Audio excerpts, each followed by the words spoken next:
Hello And welcome to the Unfiltered Copenhagen podcast. I am one of your hosts, Ford, and with me is me, Rodolfo. Rodolfo. Yeah, Rodolfo. Hello. And this is a show where we just talk about Copenhagen, the city we live in, things to do around, some stuff that's happening in the city. And then we also talk a lot about our own life and maybe some unrelated topics as well. So I guess without further ado, maybe we should go over some brief news updates that we've checked out online and kind of noticed over the week. Do you know what's been happening for it in Copenhagen? I know a little bit about what's been happening. What do you think? Do you have any ideas about what might be on the list? Well, I heard something about bike paths being expanded. Oh, yeah. There's some bike paths being expanded. Let's go. No, more interesting than that. I actually heard that there's an increase in sexually transmitted diseases, maybe not diseases, but cases of gonorrhea in Denmark. That's right. All right. Well, let's take a little top 10 of what we found in the past week. All right, tell me. And so let's see. 1 in 10 Danes pestered by lousy mobile service. Kind of an uninteresting topic. I don't have too many problems with mine, and I think it's mainly in all of Denmark. It works good enough for me. German family sues Danish state over rock-throwing fatality in Futten. I don't know if you remember all the stuff about that, but maybe we'll talk I never about heard that about it. Oh, you haven't heard about it? Then we should talk about it in a little bit. There is a 62-year-old guy, I think from Vesterbo, that was caught with like 500,000 images of child pornography. And they said one of the prosecutors said it would take 133 days to view all his porn. And the maximum sentence is only a year or something like that. So maybe we could talk a little bit about that one. Michelin stars raining on Denmark, Dolph. There are 25 restaurants that got 29 stars in the new Michelin guide. Interesting. I saw that there were a few new ones. Yeah. Yeah, and most notably not on the list is Noma. Because they're closing. No, because they're closing. Yeah. There was some clickbait titles around some other articles. Yeah, Noma doesn't have any more stars. Yeah, that's right. What a bunch of cunts. There was that serious snowfall. We had that huge snowstorm. What was it, Thursday? It was Thursday. Yeah, it was Thursday. It was nuts. Yeah, it was a bit crazy. But it I mean, we were all expecting melted. it. And it just melted almost completely in the morning. Mm-hmm. A huge spike in pram theft, like the baby strollers. Those things can be expensive, up to like 10,000 crowns for one of those fancy fucking baby strollers. Yeah, I wouldn't know. But they steal them without the babies in there. I presume. Or maybe they just take the baby out and set him on the ground. I think the headline would be different if they took the baby as well, Yeah, that's like taking a cost. You don't want to take babies are expensive. Copenhagen is among the most expensive tourist destination in the world. We got some ideas of ways you could do that a little cheaper. We read this study and we got some ideas about that one. Don't you think? Color me shocked. Yeah, of course. Here we go. Gonorrhea is rapidly spreading in Denmark. See? I told you. Yeah, I think you looked at the list already. But that could be interesting. We'll take a look at that one. And there's a 25-year-old Somali man from Aarhus charged with producing a bomb in Denmark. Apparently, he also had about 650 grams of cannabis and some other ampules or vials of doping substances. So we should look into more details about that one. Yeah, I'm curious what they actually consider building a bomb, because there's, I don't know, I think there's a lot of stuff that they can call bombs. Yeah, sure, like fireworks type, like serious fireworks, or just messing around with stuff like that. I wonder what, I want to know more about that. And there you go, Copenhagen eyeing wider bicycle paths. That lines up, or that wraps up number 10 on the list. I'm all for it. I think they should get rid of the cars, get the whole country just running on bikes. I don't know about the whole country, but I wouldn't mind if they got rid of cars in Copenhagen. That shit's annoying. Yeah. Because I don't have one. Now, if I had one, I would feel totally different. Make the streets wider, please. Just use electric, some kind of, like those things they have in Thailand and stuff like that. What do they call it? What do you mean? Those carriages that someone just bicycles and they bring like 2 people in the back. Oh, yeah, like a rickshaw type of thing, exactly. like they do in India. Yeah, well, they already have those on the street. If so you're like just a tourist, get rid of cars and use that instead, and just get some advanced ones running on electricity. Yeah, I guess. I don't know. And there it is. That's how you solve the traffic problem. Yeah, maybe. You're welcome. I think you're a little bit overselling it. So from these items, 1 in 10 Danes pestered by lousy mobile service. I think we looked at this article, and it's mostly about rural places in Denmark, not really Copenhagen. I mentioned there's a little dead spot in the metro between like Islandsburg and Christianshavn, but you're underground. I mean, it's kind of be that's right when the metro goes underground, right? Yeah, and you lose 4G and switch to 3G, and there's like 20 or 30 seconds where you don't have anything, and then you have internet again. It doesn't really fucking matter. Yeah, I can't imagine that thing affecting people in Copenhagen that much. I don't remember any real places in Denmark, or sorry, in Copenhagen where I don't have cell service too much. And honestly, shit, when we go sailing almost all the way to Flagfortet, or whatever, Flagforten, which is the island in between here and one of the islands in between here and Sweden. Yeah. And we still have like cell service out there in the middle of the channel and all along the coast. So it's pretty good coverage. There's only one place that I remember getting bad coverage, and that was not in Dragør, but close to it. So there's, for example, I think it's called Kungelund Skov. There's like a big forest down in Amager, like right at the southernmost point of Amager. Okay. And there's a small beach there where people sometimes go kite surf. Yeah. Among other things, I guess. But it's so remote that I don't think people go there for much else. Yeah, just for the beach. But around there, I remember the phone connection being not only bad, but sometimes you'd get like, welcome to Sweden. A text message saying, welcome to Sweden. Yeah, like they didn't know what zone you were in. Yeah, because you're so close to Sweden. And I guess there's not really many towers that cover that area, the Danish towers. So sometimes you get signal from Sweden, and they think you're in Sweden, which could be troubling because I don't know the roaming. But it's pretty soon we're gonna have that EU data roaming thing, which is actually legit. Yeah, that's gonna be cool for me because when I go to Portugal, then you can just use the same. Yeah, I can just use the phone without worrying so much. It makes so much sense. I mean, it makes so much sense to just do it like that. I mean, unless you're a phone company and you're trying to rip people off and make a lot of money, I guess it doesn't make much sense then. But if you're a normal person and you just have a phone, you shouldn't have to buy a SIM card for every country you go to or worry about all that.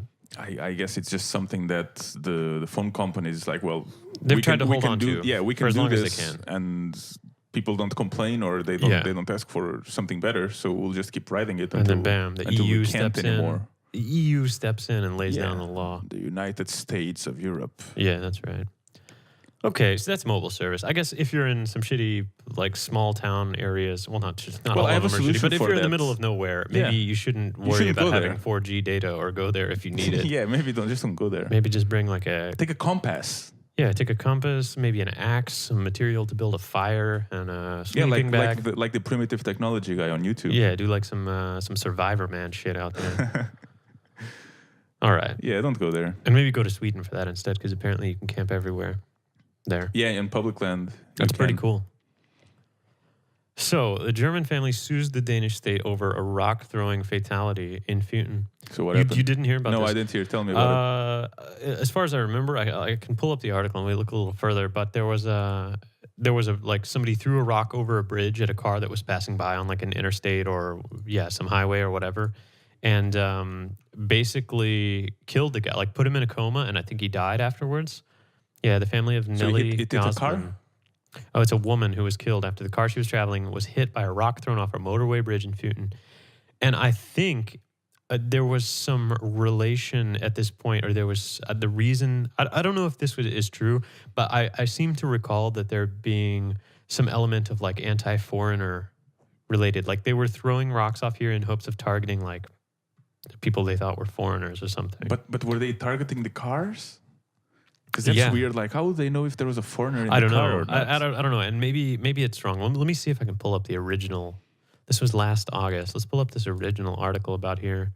Because I can't imagine why someone would be throwing rocks at cars unless they were, I don't know, like 12-year-old or something. Let's see. A German woman lost her life in the early hours of Sunday after the car she was traveling in was hit by a 30-kilo rock tossed from a bridge on the motorway below.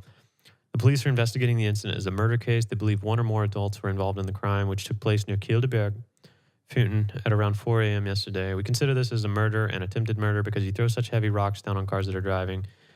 It must have occurred to you that somebody could die. The woman, 33, was part of a German family from Dortmund on their way across from Futten to Jüland.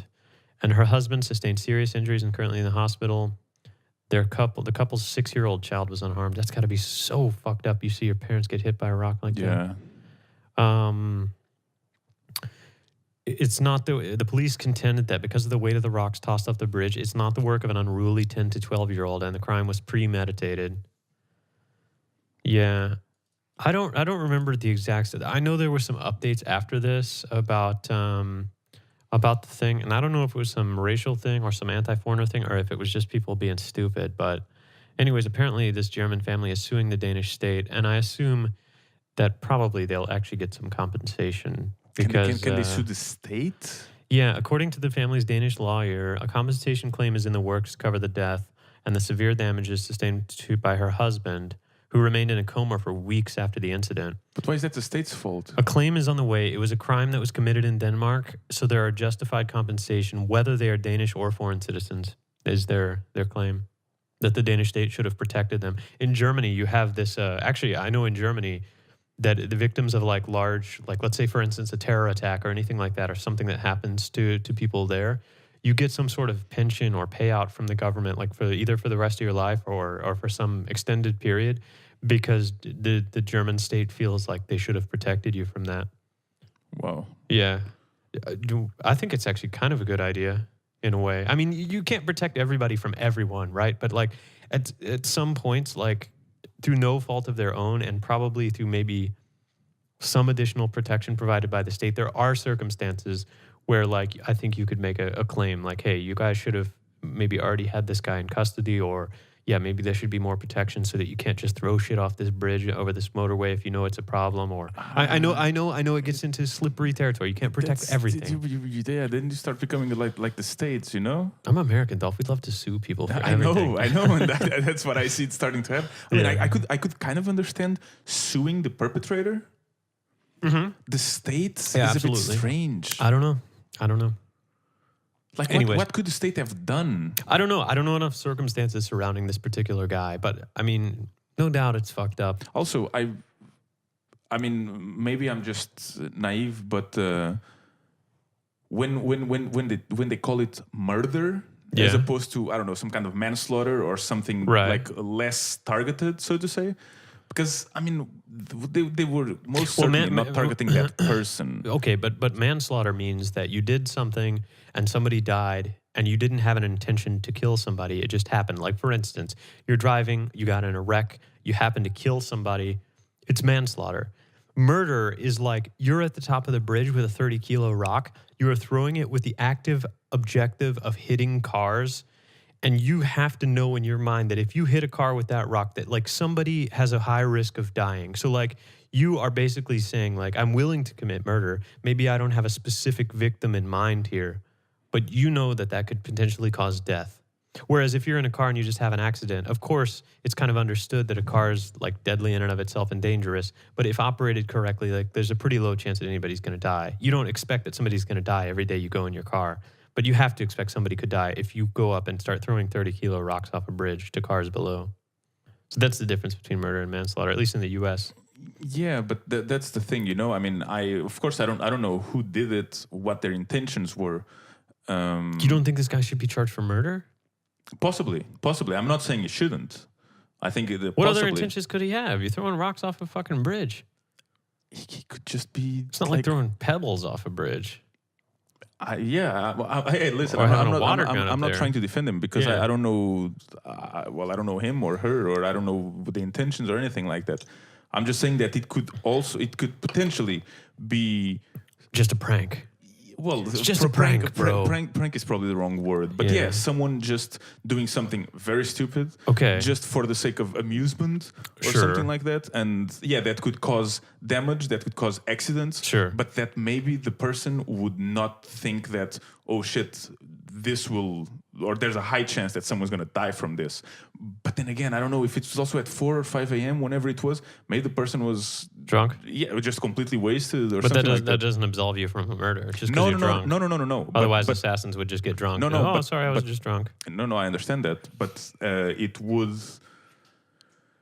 It would have some outcome. It would put it in my mind, and I'm not a lawyer, As a bit of a lesser crime. anal. It could maybe put it more into the manslaughter part because it's not like maybe the person would not be I don't know. aware. Again, I don't know. I'm not trying to defend them. I don't give a shit. Put him in jail. Yeah. Throw a rock on him. Throw a 30-kilo rock. Was it 30 kilos? 30 kilos. Do they say They showed a 30 picture. kilos? Look at the picture of this thing. Hold on. Where's the picture here? Look at that. That's a huge fucking chunk. That's not even just a rock. I need a banana for scale. But you can see these big blades of grass here. Like this has got to be at least like, what do you think? Like this is a ruler right here or some police tape, right? Yeah, but I mean that I don't know doesn't, what the that scale doesn't of count this- for weight. But Anyway, sure. 30. Imagine they say this is 30 kilos. You got to I believe imagine them. it is. This is like a huge chunk of concrete from like some building shit. Yeah.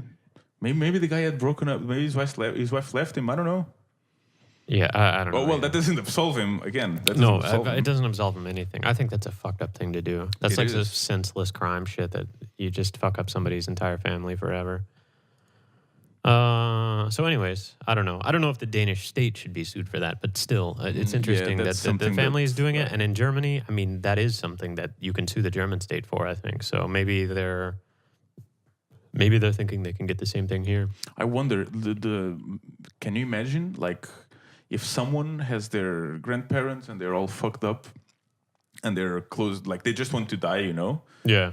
But instead of having some assisted suicide, they just bring them to Germany. They kind of play out something where it seems that they were murdered or something like that, and then And they sue the get state. then you get a little bit of a pension.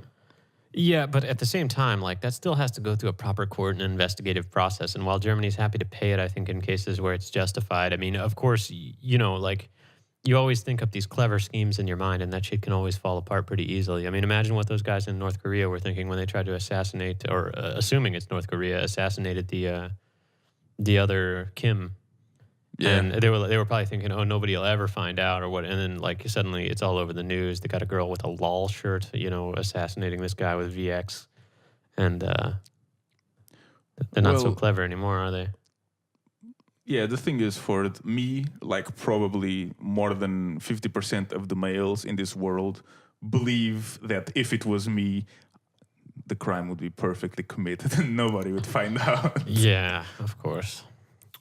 All right. Did you see that Onion article? I saw an Onion article from, I don't know, a couple of years ago that I'm going to have to paraphrase. I can't remember exactly the headline, but it was something along the lines of study finds out that men feel that they are 4,000% more likely to win a street fight than they actually are. Yeah, that's right. Like super confident. Yeah, that doesn't surprise That's one of me. my favorite Onion articles ever. Yeah, that doesn't surprise me. 4,000% more confident than they're likely to actually win. Yeah. I'm not one of those. Well, depends on my opponent, I guess. No. Yeah, If I'm going to start a street fight, I'm not going to start one with some... I'm not overconfident about that stuff. some If I have a big-ass rock or a bottle handy, I favor my chances a little more, but I try to avoid anything. Usually if it comes down to the fight where I feel like threatened to the point that, hey, there might be some like physical violence going on soon, and I can't, you know, first things first, let's leave. You know, why don't we just leave? There's no point in all this because I think most of that shit is stupid and escalates beyond.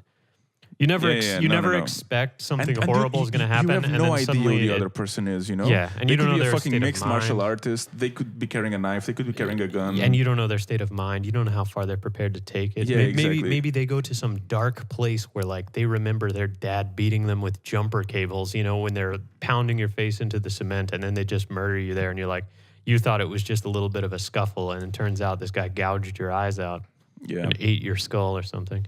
I've watched enough street fights on Yeah. the internet to know that I don't want to be part of those. Yeah, I don't want to be in any part of that shit. So, yeah, Diplomacy. diplomacy is the above best. all. Yeah. Either that or running away. One of the two, yeah. And, Yeah. I mean, I was the diplomat when we were in Prestu. I heard about remember it. Yeah, Shaban was gonna get into some fight with some local, kind of from maybe from the farm side type Danes there, and they were, they weren't fucking around, I don't think, but they were just young kids too. Yeah. And I think they just they said something about him, just I guess because they knew he was Romanian or foreign, and they said maybe some slightly racist shit to him, and he was really drunk and it wasn't going to stand for that either, you know. So he went outside, and then they came outside, and he took the glasses off. Yeah, he took the glasses off. He was ready to fight for sure. And I was like, whoa. I mean, I was wasted too. And I was like, guys, come on. This is like stupid. And I was worried that like some police were going to come.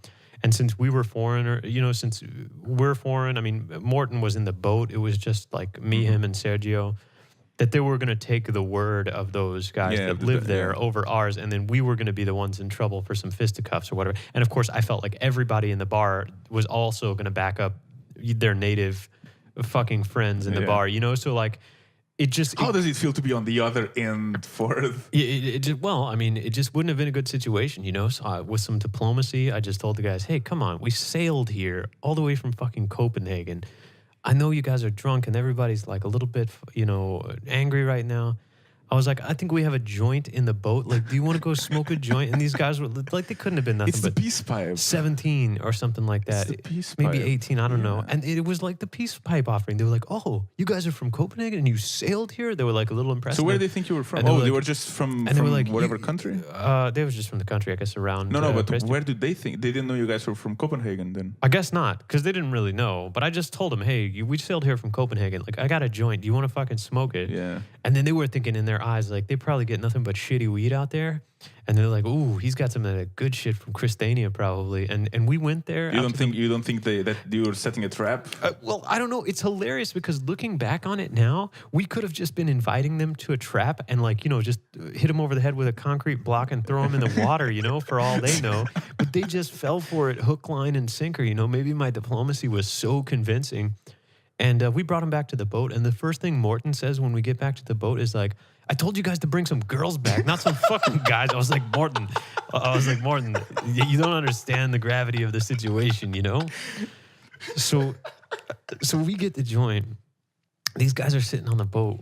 And we hand them, they take a few puffs, and you can tell they go from being like completely drunk, normal, to way too wasted on weed, like to that paranoid state. And they're like, holy, then it sinks in like, oh shit, we're on some guy's boat. We don't know that we just tried to fucking start a fight with. Like, you know what I mean? They're like kind of calculating what the fuck they're doing with their life. And about halfway through the joint, they're like, all right, guys, we're going to leave. And it was like. So how long were they there? Like 2 minutes? 2, 3, 4 minutes, not very long. But that was that diplomacy in action. Were they taller than you? Were they bigger than you guys? I think it was 2 versus 3. We outnumbered slightly, but me and Sergio aren't very big. Mm-hmm. They were probably about Shaban's size, maybe a little bigger. And Shaban was bigger back then, so I think they had the body weight on us. They were like farm bred, Fleskestai eating country boys, Yeah, I can see and that. they were only 17. They were maybe a little naive and young, but that fucking strength you have when you're young and got all that fucking testosterone flowing through your body, and then you want to fight, and they were drunk. Anyways, there was nothing good that was going to come out of fighting there, I don't think, except maybe saving Shaban's hurt pride. Well done for it. That's the diplomatic Well action. done. The peace pipe. The peace pipe saved always the day. solves, huh? Yeah. But I don't know if it always does, but I mean, look, step one, just have some good weed around all the time. And if anything ever goes down, you can either get high. Do you think they even can get weed? I mean, probably sure, they can get some. They have some homegrown shit out there probably that's not very good. Yeah, but I mean, it's not really that far from Copenhagen that people can just come to Copenhagen and bring a big stash every That's true, but do you think 16, 17-year-old kids go do that all the time? No, they go take a train all the way to Copenhagen and buy some weed? How far is it? Presto? Mm-hmm.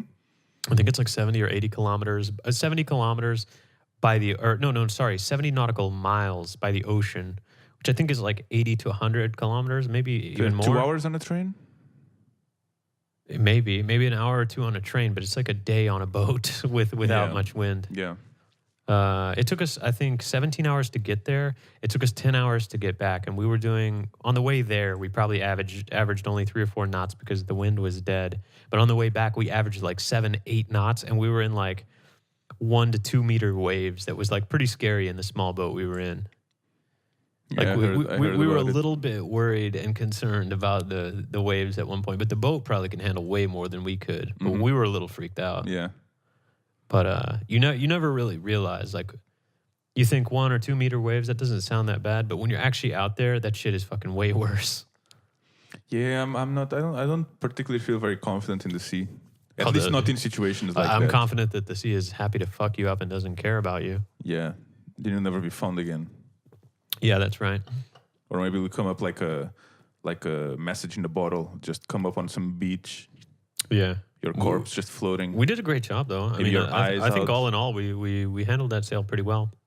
Would do you think a fish would eat your eyes? Yeah. I'm not sure. Or? Yeah. You don't think a fish would eat your eyes? A fish would eat something. You haven't seen those time-lapse videos of it, like the bottom of the ocean? All those little like coral-dwelling like worms and all that shit that comes out to fucking decompose your body and eat you? Nope. But I've I don't know if a fish is gonna just pull your eyeball out like a piranha probably would. I don't know, but you're gonna get consumed or decompose, and something, either small microscopic bacteria or small things or larger entities, are gonna fuck you up and eat you. I remember a friend of mine. He bought an aquarium.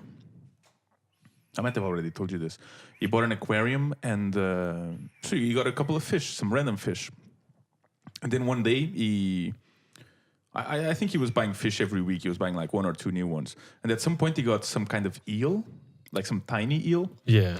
And like a little moray eel or something. I don't know what it was, but it was some eel-like fish.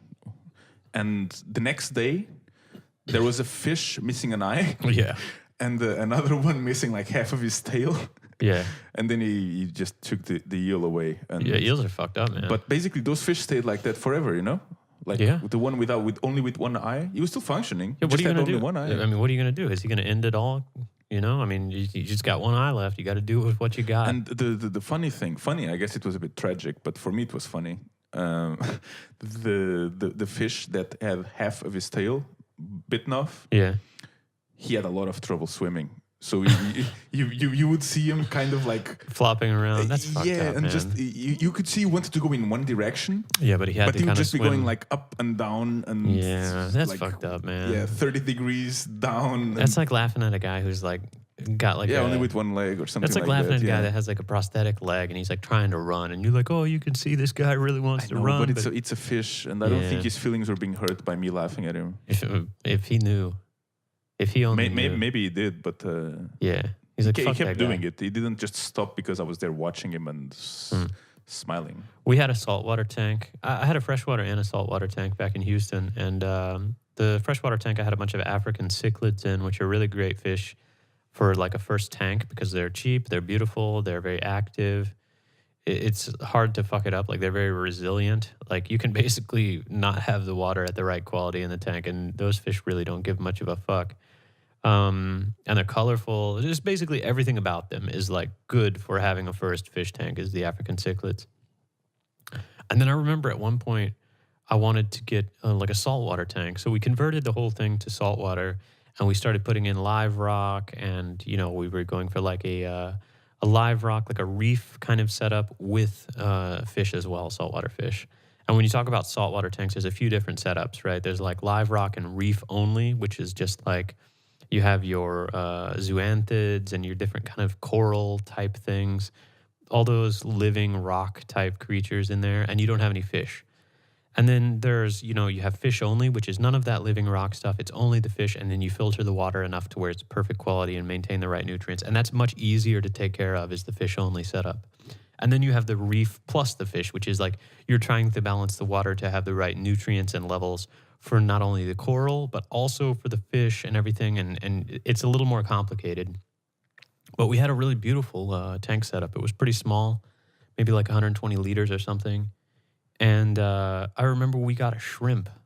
We had quite a few fish in there. We had like firefish, and we had some, what was the rainbow? There's like a rainbow colored, I don't remember the name of this fish. It's the most beautiful fish you'll ever see. And we had, I don't know, 7 or 8 different kind of somewhat common saltwater fish. And we got like a peppermint shrimp or like a fire shrimp or something like that. And it was just this tiny little delicate, dinky looking shrimp. And then I remember at some point, like, we started, like, fish was missing. And we're like, where the fuck is that fish? And I don't know who killed it or what killed it, but I'm pretty sure that shrimp was responsible. Which doesn't make any sense to me, but there are some shrimps. Why is it called peppermint shrimp? because it looks like peppermint colored. It has Okay. red and white Doesn't stripes. have anything to do with the taste. No. Have you tried one? A shrimp? Well, not out of my own. A peppermint, peppermint? shrimp. No, Do you think it tastes just like a regular shrimp, or probably. It's a little small. that's kind of underwhelming? Well, I don't know. Maybe they grow to be big. He has a cool name though. Yeah, the pistol shrimp has a cool name. What's special about the pistol The shrimp? pistol shrimp can crack a glass tank with its, like it has, well, it can do a lot of stuff, but basically it has like a little capillary action in one of its fists or its, I don't know, appendages.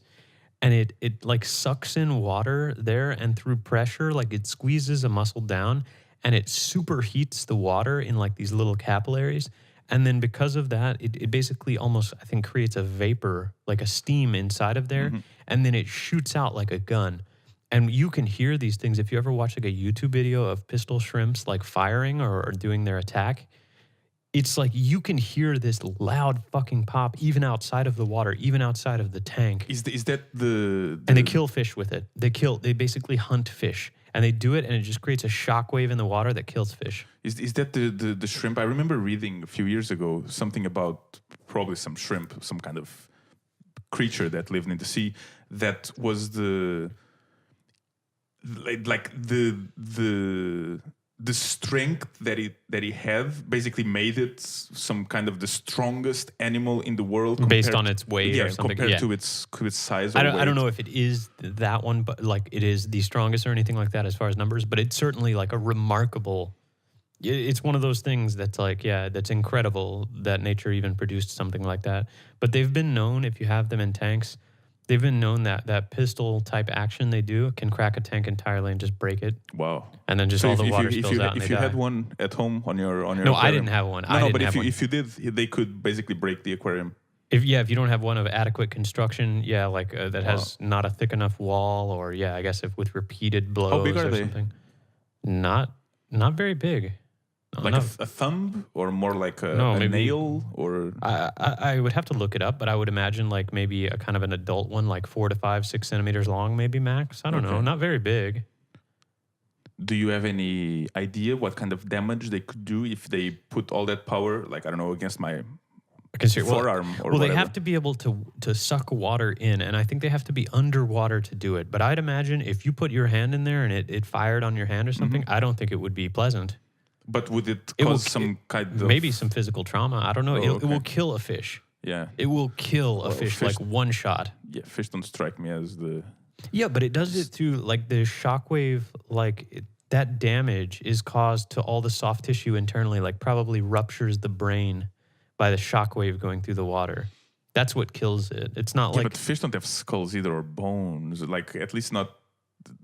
but it doesn't, that doesn't necessarily matter because it's like the shockwave or the impact of like an artillery shell or something or a high explosive. That's why those, I think, thermobaric weapons and stuff are maybe considered outlawed in some sense because just the shockwave alone will basically cause your insides to like liquefy. So maybe it could fuck up a vein or something like that if Yeah, it hit. yeah. Okay, that sounds pretty bad. Yeah, you don't want that. Yeah, okay, I'll skip it. You're going to skip putting your hand with a pistol shrimp? You should check out some videos of pistol shrimps. They have some YouTube videos of pistol shrimps dueling and like attack. Like they have a whole set of videos of animals Do like they make fighting. them fight? Yeah, they have like a whole- cockfighting, but with Yeah. pistol shrimps. Yeah, there's a bunch of YouTube videos of like insects and the various reptiles and stuff like a tarantula killing a snake or all kind of shit that you would see on like a subreddit like Nature is Metal or something. No, there's one. Nature is lit. I like that. I like that one. Nature is lit. Just badass stuff that happens in nature. I don't even think it's related only to animals. Just, But I think they definitely have some pistol shrimp videos on YouTube. You should check them out. I'll look them up. So what do we have next here? This guy with the child porn. Should we talk about that? I had a question when you read. Can you read the headline again? Yeah, I'll read the headline again and maybe just the first paragraph of the article. Let's see. It would take 133 days to view his child porn collection. The maximum sentence is a year. A 62-year-old man denies guilt in a historic case as the lawyer requests a longer sentence. I guess not his lawyer. Yeah, I remember my question was something about. They said he had 500,000 images, right? And then it would take 133 days. Yeah, who came up with that calculation? Yeah, exactly. If it's images and not videos, I mean, how? Yeah, long, what if you played those images back at 60 frames a second? How long would it take? Yeah, it's a bit silly. I guess we could calculate that right there. But it sounds a bit they're arbitrary. going to say, oh, based on an average viewing time of 1 minute or. And how do they base that viewing time? Actually, we can calculate it. So they say it's 133 days to view 500,000 images, right? Yeah. So 133 days times 24 hours times 60 minutes. It's 191,520 minutes. Yeah. And then we want to look at how many images per minute or how many minutes per image. Well, how many minutes per image, right? Yeah, so we divide this by 500,000. And then we get 0.38 minutes. So they're assuming you're going to look at each image for like 25, 26 seconds. I mean, I don't know who comes up with that number. I guess that's not completely unrealistic. That's actually more realistic than I expected. Yeah, it's a little more realistic than I expected. So 25 seconds an image, you look at it, you kind of get your rocks off if you're this guy, and then you move on to the next one or something. Anyways, yeah, but I don't know exactly how it works. It's a weird way to quantify things. Right. It's like when somebody like a company loses 80 gigabytes of data in a breach, and they're like, the amount of data in this breach is equivalent to if you had used a printer and printed out 590 trillion, or whatever that bullshit they do is, or this kind of, simple people wouldn't be able to understand a gigabyte or how much an image is. So let's break it down into how long it would take. It sounds kind of clickbaity, I guess. I think it's a way for a lawyer to try to make something sound. I mean, 500,000 images is already a lot, right? That sounds pretty bad already. It already sounds bad enough already. But I guess it's a way for the prosecutor to make it sound even worse than it is. Like, it would take you almost 130 days to look at all these images that he had or something. Yeah. So maybe they had to have somebody go through them to verify, like to actually look and see because, I mean, maybe he had 500,000 images and 400,000 were regular porn and 100,000 was like maybe child porn and maybe some was questionable. You don't know. So maybe they had to have somebody go through and actually verify them. Yeah. Who wants that job? Nobody. What's the source of this? The source of this article? Yeah, well, it's Copenhagen Post, but... It's Copenhagen Post. Charges filed on Wednesday at the Copenhagen City Court accused a 62-year-old Vesterbo man of possessing so much child pornography in his apartment that it would take 133 days to view the more than 500,000 illegal images, some of which fall into the most obscene categories. But I guess it says 500,000 of them are illegal. So maybe all of them are possibly underage or child porn type stuff, but some of them might just be images of, for instance, a partially clothed or naked child, but not involved in a sexual act, whereas maybe some of them are much more obscene. Yeah. So I guess that gives some perspective. I mean, not that any of this is good, but the prosecutor told the court that the case is so serious that he will ask that the normal maximum sentence for possession of child pornography be increased. The crime is typically punishable by a maximum of only 1 year in prison. That seems kind of low coming from the U.S. They put you away for like life and throw away the key in some instances. Yeah, I mean, I guess it's very complicated. I can understand that if someone is, let's say, a potential predator or a predator, I don't know. Yeah. Well, I think there's also a difference, right, between somebody who just looks at images and actually doesn't act on any urges or abuse any children, other than, let's, of course, make the argument that if you look at images like that are inappropriate, of course, they have to have been created at some point, and so that's abusing a child. So in a way, you're creating a demand for the abuse. Yeah. But if you look at the scale, I think it's much, of course, it's still harmful, but it's much less harmful. A guy only looks at images but doesn't actually go out and act on any urges. Whereas you have maybe a guy that's a predator that does both or whatever. Yeah. But I forgot to mention in this case, so this case is among the 3 largest cases of child pornography possession we have had in Denmark. The prosecutor, Jacob Buk-Jepsen, told the Jyllands-Post.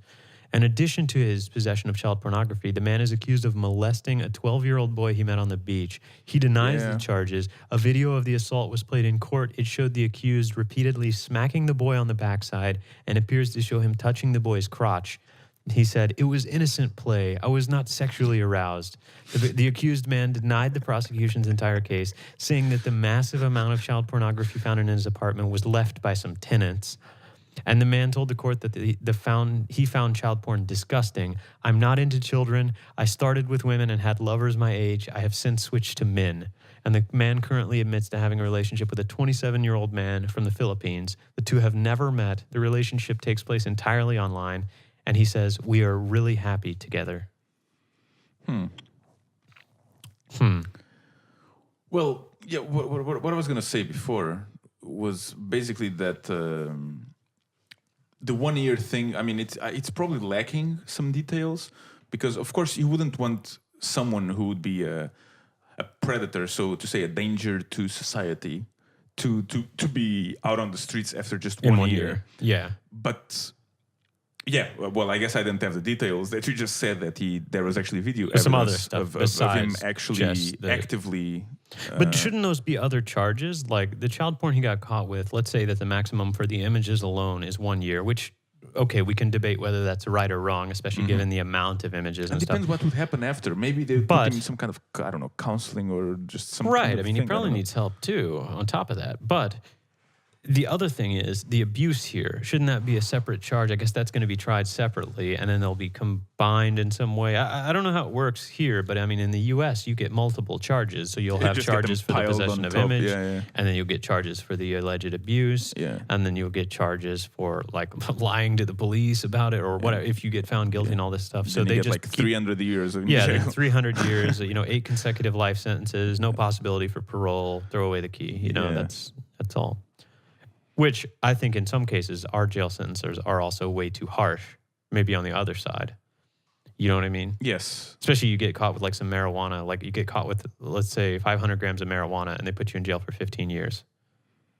500 grams is a lot. 500 grams of marijuana, it's a decent amount. Yeah, I mean, it's like a half kilo, right? But it's still, in the grand scheme of things. Yeah, I don't know if it's 15 years of jail, especially when you start comparing to other crimes. Yeah, that will be which a lot less, like you can get. or a lot more I think you devastating. can get vehicular manslaughter. Like you could be drunk and kill a guy with your car and probably get less time than if you have 500 grams of marijuana in certain states. Yeah, but Which then what's the priority there? Like, is 500 grams of marijuana really more dangerous than actually killing somebody? it's a gateway drug for It's it. not a gateway drug. Speaking of that, It's a gateway to food. that new guy Spicer or whatever, Trump's press secretary or whatever, he said that the federal government is going to start looking into and pursuing states that are doing legal marijuana, like recreational. He was saying specifically that he was like, this country has an opioid epidemic, an overdose opioid epidemic. So we're going to start looking at cannabis to weed. because Yeah. it's not a fucking, A, it's not it's been proven not to be a gateway drug. B, it's not an opioid. So you could tell what kind of jokers we have in the. Yeah, but you can't go after the big pharma. No, because that's who pays your bills at the end of the night. And Big Pharma just really increased like 6,000% the price on Narcan, which is the drug they use to bring people back to life that have had an overdose. It's like the antidote.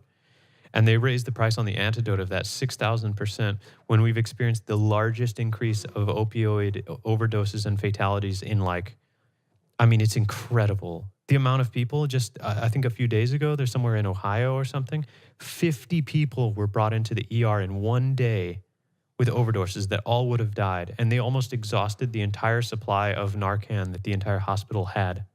And it's happening because... well, first off, in my perspective, I can tell you just from personal experience that opiates are overprescribed by the doctors there. You go in with any kind of pain, Yeah, I'm sure. Yeah. or any procedures and stuff that here they will not give you opioids for. They will give you a lot of opioids in the U.S. because those pharmacists and doctors, they all get paid off of the whole process. The doctors get sometimes paid and compensation from the companies that make the drug to write more prescriptions for it. Of course, it causes a visit, which means you have to pay the doctor there. The insurance pays a good chunk of that. The pharmacy gets money for selling the drug. They get a cut, and then the insurance pays the pharmacy a good chunk of it. And then it creates a cycle of addiction too, right? So people end up abusing these things like OxyContin, hydrocodone, and all that. And then when they can't get it anymore, they realize like they can go to heroin, it's cheaper, or they can buy the pills illicitly. And there's a huge market of... Yeah, but heroin is cheaper still. Heroin is always cheaper than Yeah. the legit pills, of course. But at the same time, you have certain levels of people, right? Like they would say, like, I'll never inject something into my arm, but I'm okay with taking a pill. Like for me, I've never injected anything, and I don't think I ever would. It crosses a line for me that I'm not willing to cross. Well, but I can also understand that people might start with those, let's say, rules. And of course, then when you have the addiction they reach a point where they just need it. All that's willing to change, right? But that's what I'm saying. They get started on the pills. Maybe they go to heroin. Maybe they don't. Maybe they say, I don't want to ever inject, and so they go to some other stuff. But what they end up doing is the drug dealers there, they order fentanyl, which is an opioid that's like 20,000 times more. I don't know if that's the right number, but it's like orders of magnitude more potent than hydrocodone or regular like codeine type opioid. And enough so to where basically a tiny speck of dust of fentanyl can kill you. That's like the lethal dose. And these guys mix in this, you can order like kilos of the stuff apparently for China from really cheap. That's just made in some Chinese factory. They make this fentanyl. And they mix in fentanyl with either already cut and stomped on heroin or just fillers. They just make pills that have like tiny bits of fentanyl and then just a bunch of filler chemical. Yeah. The problem is that the equipment you need to weigh stuff on such a microscopic scale, like it's such a small amount that can kill you. And you have to mix it so evenly or whatever. Like if you want to say, okay, I only want to take 3 micrograms, not even milligrams, like micrograms of this. And what happens is they mix all this stuff up and then they just sell it. And some parts of it are unevenly mixed and some parts have a little too much. Exactly how and much you're getting. So people get what they think is like an OxyContin or something. And it's a counterfeit OxyContin made with fentanyl instead. And they take it and they die. Yeah. And so it's a huge problem right now in the U.S. is the opioid epidemic. And now we fix that for you go after the weed? Yeah, you go after weed apparently. It's fucking hilarious. Or then you're up there saying like the politicians like acting like, oh yeah, you should just drink alcohol like a good old American boy or whatever. Like there's nothing wrong with the fact that alcohol is legal and you can just get completely shit-faced and go kill a guy in your car. Well, okay, I guess it's illegal, but like nobody's cracking down on that as much. It's so much a big problem about marijuana and stuff, and nobody's really putting any meaningful legislation forth that would fix the opioid problem in the U.S. Like I don't think there's injection rooms in most places. Like you have those here. That probably saves a lot of lives here. You don't have legislation which is trying to prevent the amount of opioids prescribed by physicians. All this kind of weird kickback situation that physicians get for prescribing medicine. The fact that there's commercials for prescription medicine on TV, that's like not anywhere in the entire world except the U.S. and maybe a few other countries. You'll be watching like Oprah and then like a thing will come on like, are you feeling sad, lonely, depressed? You should talk to your doctor about Not Give a Fuck, a new drug created by our company that will help you feel whatever. And then at the end, it's like possible side effects include suicidal tendencies, sudden respiratory failure, hair loss, whatever. Do you think in the near or even in the long-term future, I don't know, you'll see ads like that for weed on TV? Like that for weed? If there's medical weed, it'll be like, there'll like definitely be ads for weed. it. Do you think there will be ads for weed? weed? Are you feeling sad? Do you think there'll be... Do you have an appetite problem? Prohibited? Try some of our finest purple kush. And then it's like cuts to a guy smoking a pipe of that, He's like, before I started taking purple kush, my days were boring and I didn't eat enough. Now, and he's like stuffing pizza in one, side and a bag of Doritos on the other. Yeah, you're certainly not going to eat broccoli. Yeah, I don't know. You'll probably see shit like that. I'm sure you already see commercials like that in some of the states. Well, you think so? Because you can't have ads for cigarettes either. There's probably actually, now that I think about it, there's probably some problems with that. But which is really funny because those pharmaceutical drugs that they give advertisements to prescribe are often way worse than cigarettes. Way worse. Yeah. Way fucking worse. Well, but at least on their defense, I guess, they do have some medical purpose. Medical purpose. So does marijuana. Sure. That's why they've legalized it in so many places. But at least compared to cigarettes, like the reason why, I guess, in a way you can advertise them back and not advertise Back in the day, cigarettes. Doctors used to recommend cigarettes. For what? Weight loss? To feel better. Like, I think they actually... No, there's a bunch of shit. Doctors were, like, paid off by the tobacco companies saying... Like, are your lungs too clean? Yeah, no. They were like, this makes you... I can look it up if you really want. Anyways, there was like a whole information campaign. I don't want to misspeak on it necessarily, but basically doctors were paid to say like, I smoke Marlboro Lights and it makes me feel great. Like signed, like some fucking PhD or doctor, whatever. Yeah. Wow. Fucking nuts, man. And they suppressed all those tests for years that showed that it caused cancer and all that. I watched Mad Men, so I know everything about smoking in the 60s. Yeah, we talked about a little bit. Maybe I talked to you about this on one of the other podcasts. The Modern Marvels tobacco. It's a fucking good documentary. Or I don't know if you call Modern Marvels a documentary, more like an educational show or something. But Modern Marvels on tobacco was pretty cool. Yeah, I think you mentioned it to me. I haven't watched it. I really don't. I don't want to spend time looking at tobacco. Yeah, I mean, I figure most of the stuff I tell you, like, hey, this is pretty cool to watch, just goes in one ear and out the other. That's not true. That is not true.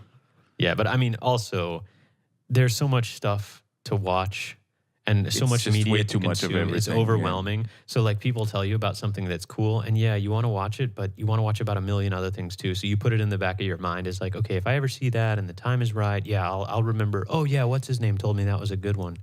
Yeah. But other than that, it's not like you're going to go rush home and see it just because one guy said it. No, sometimes I even find stuff that I want to watch, and you don't have time. I can't watch it at the time, so I just put it on my YouTube watch later list, you know. And guess what? Then they stay there for months or years. Yeah.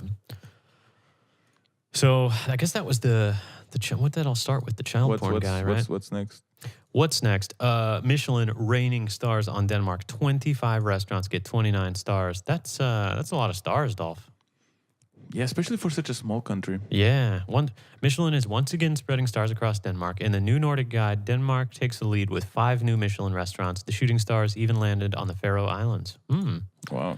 We are pleased to see that Michelin has sprinkled even more Danish stars on Danish restaurants, said Susan Nordenbeck, the head of tourism and creative economy at Dansk Air or something. I don't know how to say this. These always confuse me when they have the V at the end. 2 new restaurants gained stars. Nordenbeck said that the Michelin stars meant positive publicity, so more tourists will take a trip to Denmark for attractive, high-quality dining experiences. In 2016, 22 Danish restaurants earned 26 stars, and so now it's 25 earned 29. Even in towns, Copenhagen, Aarhus, and in smaller towns like Kirkby, Præstø. Oh, there was a Michelin star in Præstø, apparently. There's one in Præstø. And in Hinnestrand. Interesting. And here's the list. Let's just look at the top. So 3 stars, we still have Geranium. You've been there. I was there last year. Yeah, I was actually there. It was kind of funny. We made a reservation for the last week of February. Yeah. And so it was on a Friday that we're going there. Yeah. And on the Wednesday, right before the Friday, or like 2 days before the Friday, that's when the new Michelin stars were announced. And Geranium, at that time, when we made the reservation, only had 2 stars. So it went from 2 to 3. Yeah, on Wednesday, it went from 2 to 3. And then Friday, we were there. So we were one of the first people eating at... to eat at it when it was the new officially a 3-star. Yeah, I'm sure that they served exactly the same as before. That's nice. But I mean, but at least I can say that I've been at the 3. Maybe they did it with a little more pride, you know? Like, they've got to feel good about getting those 3 stars. Like, all their work is paid off. They were all very proud. You could see that. Yeah. They were all very proud of it. You've got to be proud if you get a 3-star restaurant, man. You've done something right. And it was my best dining experience, for sure. Yeah. Yeah. I want to go there. I really want to go there. I mean, I've been to Noma, and I thought it was pretty good. I want to try Geranium now. I wouldn't mind going there again, but it's really one of those things that for that amount of money, maybe I'd like to just go somewhere else that I haven't been. But if the money was no issue for me, then you would definitely go again. Then yeah, I could easily go there once a year, twice a year. I don't know. Okay, so that's the only 3-star restaurant in Denmark right now. 2 stars went to AOC and Hinne Kirkeby Kroh, and Hinne Kirkeby Kroh is a new one. Yeah, that's AOC a new one. Is old. Just went from 0 to 2. And then notably, Noma is not on the list. There was some clickbait shit about that, but it's because they're closing and reopening in a new location, so they're not on there anymore. Yeah, when are they closing? Do you know? I think we went. When did we go? In around December, and they said they were closing within like a month or 2, maybe, or something like that. So I think that's right. Don't quote me on that number, but they'll reopen. They'll be back. But that's good stuff, man. Yeah, there's a lot of good food here. Yes, there is. Have you been to any other Michelin star restaurants in the world or in Denmark? Yes. Where? Well, I've been to. I don't know. I think they have a Michelin star, Grønbæk and Churchill. Okay. Is it there on the list? No, No, maybe not. I Maybe they don't see didn't it. have a star. I can't remember. I Marshall is on there. I've been there. Yeah, I Well, that's haven't- I one haven't Michelin been star. there. I haven't. They been had there. shitty mashed potatoes, man. That's why they got one Oh star. yeah, I remember that. Yeah. Yeah. Yeah. The mashed potato rant. No, in Denmark, no. I've been to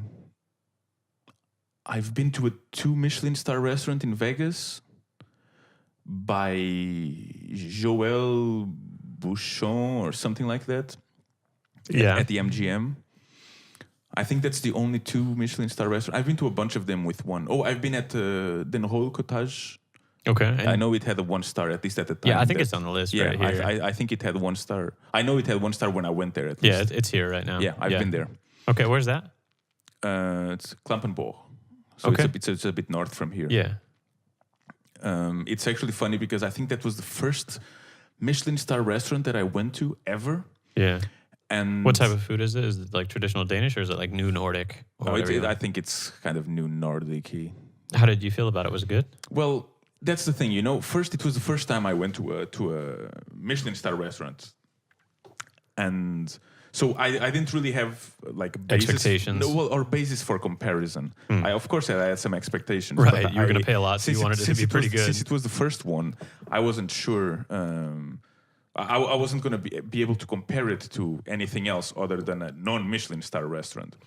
Right. So when I got there, one of my, I don't know if prejudices is the right word, but since I'd never been at one of these, I was like, okay, they're probably going to serve all these small portions of a lot of different stuff. So I'm probably not going to be full when I leave there. So I started stuffing up on bread, you know? I ate a shit ton of bread because they just kept bringing more bread. And the bread was good. Yeah.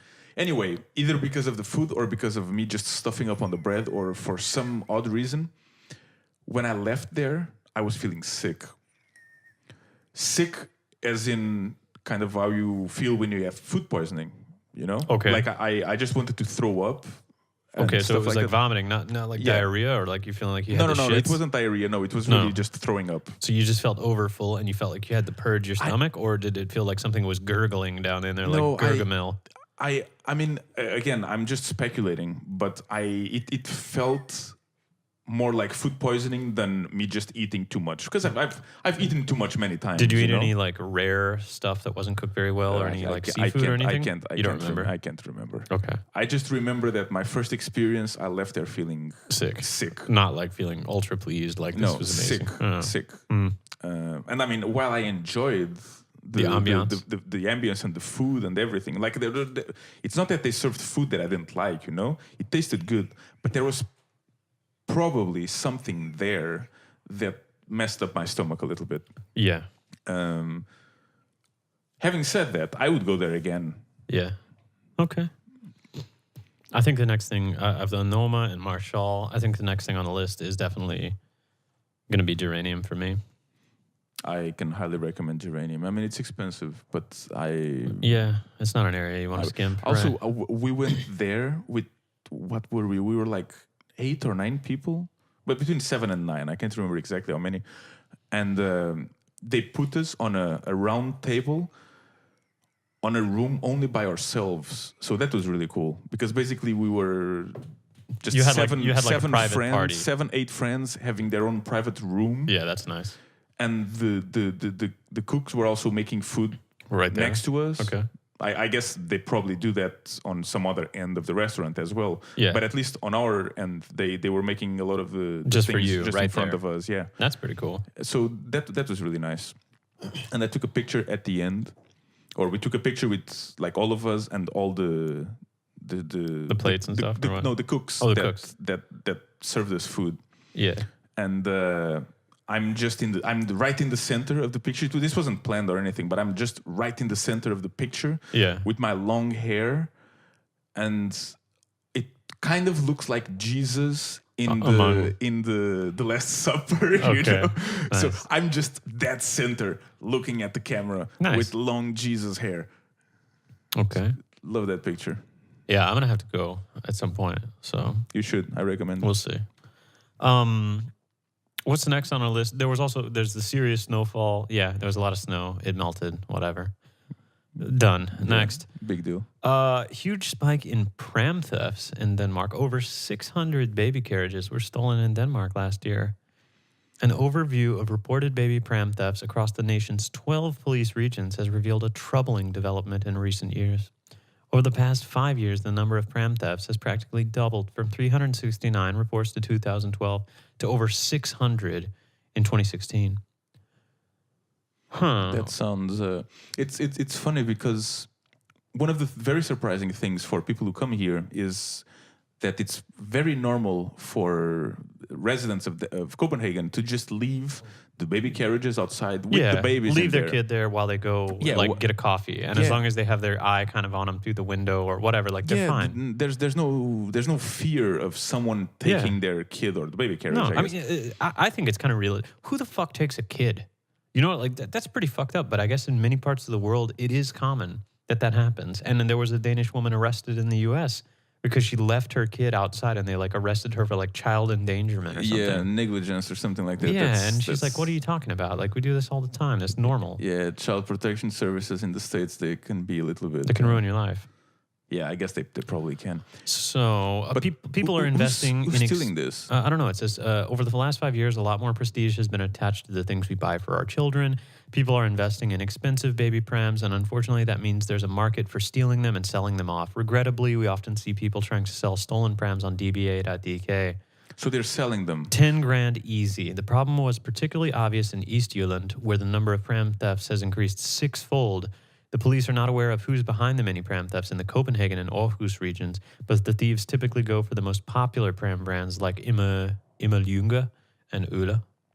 The most expensive makes of those brands can easily reach 10,000 crowns. Yeah, holy fuck, man! That's like a cargo bike price. Yeah. Well, but it's those get stolen too. And relating that to cargo bikes, one of the things I was thinking when you first mentioned this news was that I live in Vesterpol. Yeah.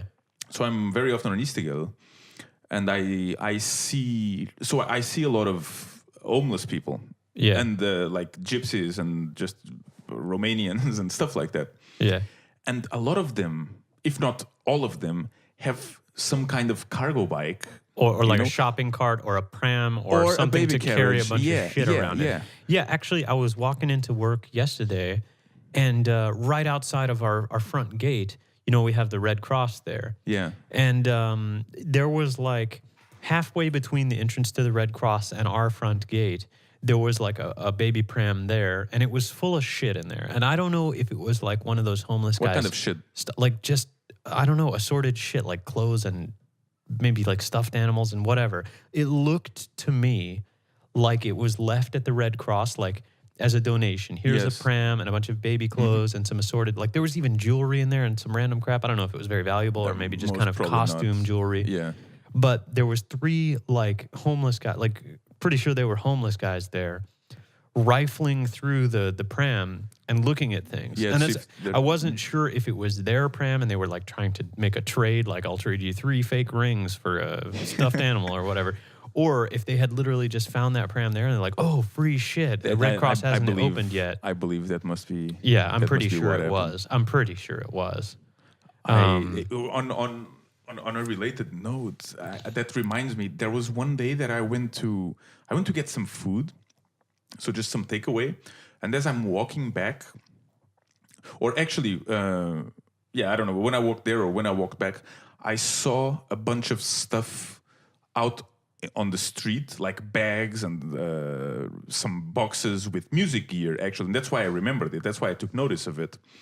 So my guess is that someone was gonna bring that stuff to a different place. Either they were moving into a new apartment or something like that. There were a bunch of bags and boxes and stuff like that with, among other things, music gear. There was a guitar there as well, like an acoustic guitar.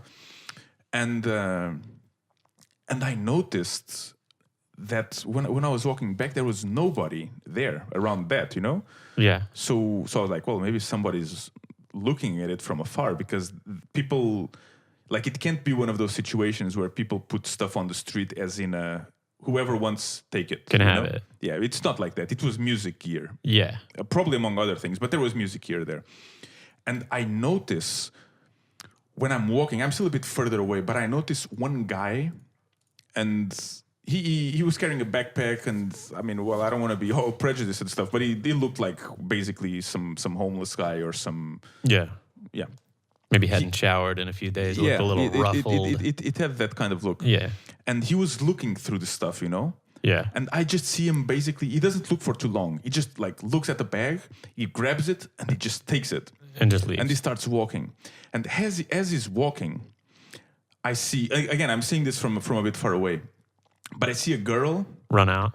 No, I see a girl walking towards all that junk, not junk, but all that stuff. Yeah. And she passes him, and then she kind of turns around and looks at him like, ooh, is this guy taking a bag from my stuff? Yeah. And then I just see her taking a phone and making a call. That's all I know that happened. Yeah. But basically, what probably I saw was somebody stealing.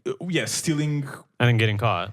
No, they didn't get caught because he just run away. Oh, yeah. And the girl, what the girl, I mean, she was not going to run after him because she was probably afraid of him. Yeah. And he just left and he just started, he wasn't even running. He was just like speed walking, you know? Yeah. Like, let me get out of here before the owner, or not the cops, but the owner comes because, I saw the girl making a phone call. I don't know. I was too far away. I didn't know what she said.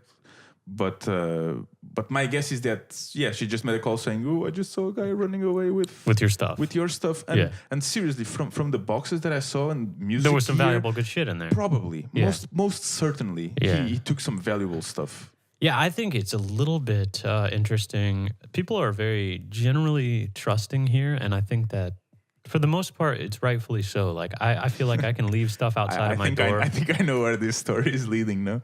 Well, okay. Well, we can talk about the stolen laptop at one point. But to be fair, that's actually, now that I've lived here for this long, that's not a very normal scenario, right? But it can happen anywhere. But you understand. Yeah, of course. Of course, I don't blame anybody for that. You know what I mean? Of course, the thief, I blame for that. But for those of you that don't know the story of the stolen laptop, I was here visiting, what was it, January 2014 maybe, or 2015? I think it was 2014 I don't know. 2013 or something. Anyways, I'd come here for a week with my girlfriend as like a second trip back to make sure that it was the country for us to live in. We had to kind of also had I had to go to the job and kind of mock work for like a week to make sure that it was a good fit. And I got to meet everybody at the place I work. And on the last, like basically either the last night here, we went out and went to a bar. And which one was it? It was Nelson. Lord Nelson. Or Admiral Nelson or Lord Nelson? Lord Nelson. Lord Nelson. And we went to a bar, and I sat down with the guys, and I had a backpack that was full of all my like shit, my important shit that wouldn't go in my big luggage. So like my laptop, some headphones, my sunglasses, just all the shit you might carry around for a day.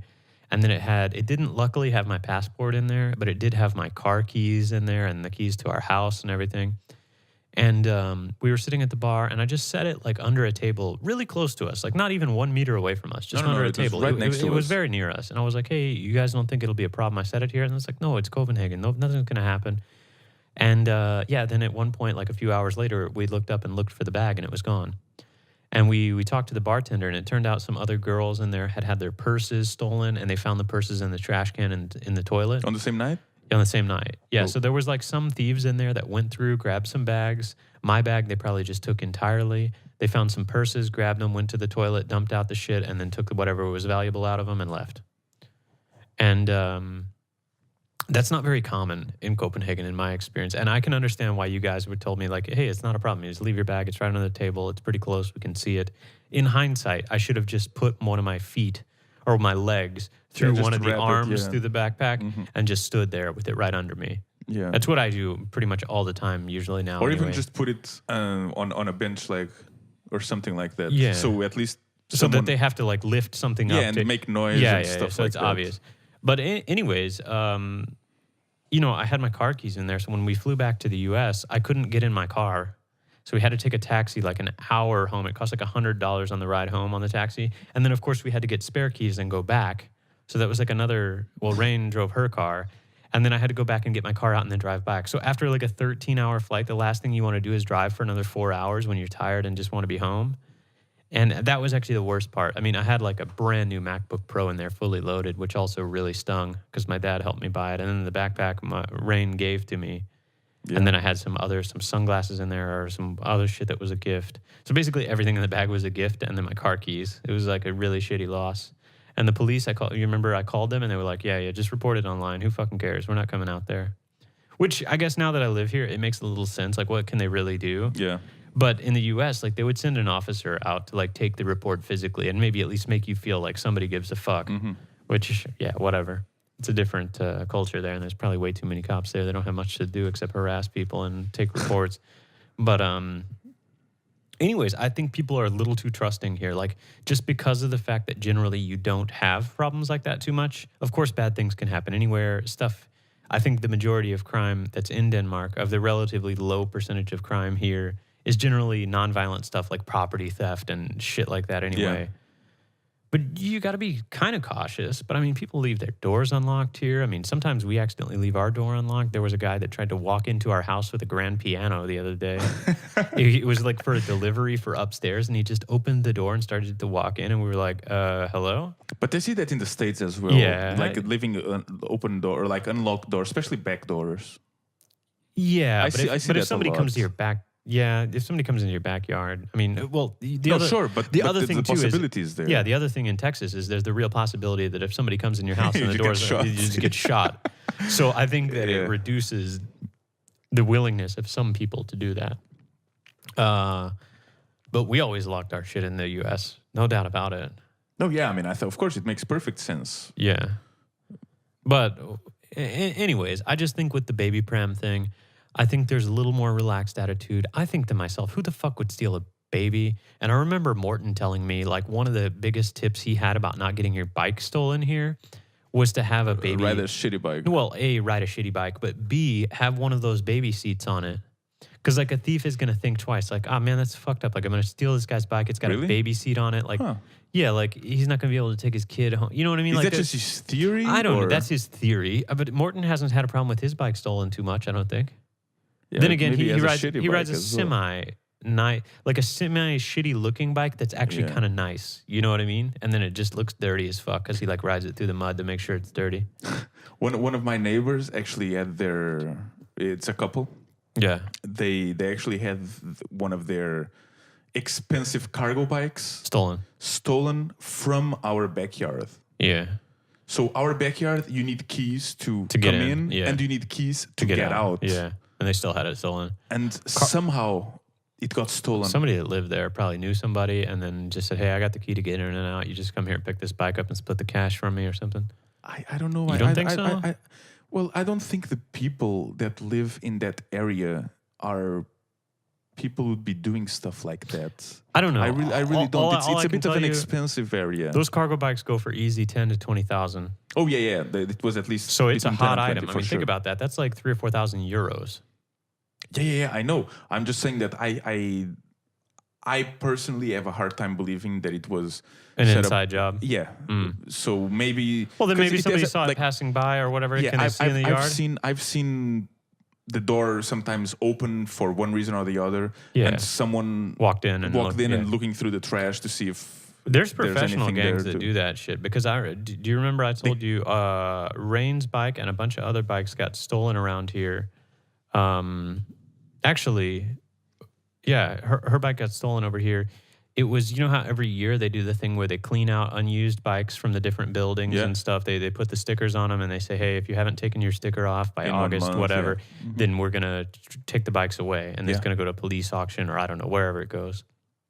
So they put all those down there. And then we took the stickers off our bikes because, of course, we live here and they're active bikes. We don't want them to be taken away. And then a day or two before the official people came around to take the bikes, a bunch of people's bikes disappeared and were stolen. Even ones with and without stickers. So we're pretty sure some professional gang came around, scoped out and like looked at which bikes they wanted around that same time. And then around the same time that the officials would have been picking bikes up, they'd just come in probably with a van or a truck or whatever. And then they just cut the chains off of whatever they want, put it on there. And then nobody thinks any wiser. They can just do it in broad daylight because people think it's just the official shit being taken away. Yeah. You know what I mean? Yeah, it's. I'm pretty sure that's what happened. It's got to be what happened because the timing was so suspect. I've also wondered.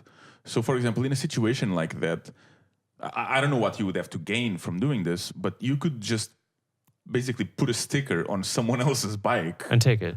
or not take it, even if you just leave it there. Oh, and get it then taken. Get it taken stolen. away. Yeah, like a troll. yeah, and Yeah. and I mean, I don't know what you would have to gain from this other than it's some just kind of dick trolling move. amusement. Yeah, it's a dick move. But it can be doable. Yeah, of course. But I don't think that's what happened because other people's had their bikes missing too.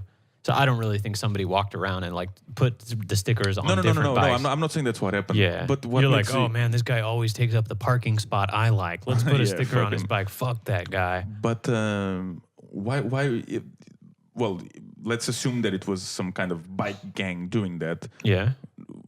That's kind of unrelated to the whole sticker thing, right? They could have just come at any time. Correct, they could have, but what I'm saying is that given the timing, the fact it's like a good cover because at that time bikes are supposed to be taken away. So if somebody sees somebody coming and cutting chains off of bikes and taking 20 bikes off a rack and putting them on a truck, it's not raising alarm bells like, hey, there's a thief here like taking all the bikes. Instead, they're thinking, oh, that's the city coming to pull the bikes in for the auction. They don't give a fuck. Yeah, okay, I understand. You know what I mean? Because otherwise, if I saw somebody cutting bikes off and putting them on a truck, I'm going to call the cops, unless it's around that time, in which I won't. I'm not sure it's the city who does that, though. I think it's the administration. The building and whatever. Yeah, the building administration. Anyways, if I see somebody cutting shit off cutting bikes off and putting them on a truck, and it's not that time of year, I personally am going to call the police and ask them, hey, do you know about anything going on? Because some guy's coming here and cutting and taking 10 bikes. Because Yeah, I mean, mainly understand. because I've had mine stolen, and I think it's a dick move. You know, and if I see it, I'm just going to at least try to do the right thing. Maybe it's a totally normal thing, and they're fine. But I still want somebody to come out and make sure that everything's on the up and up.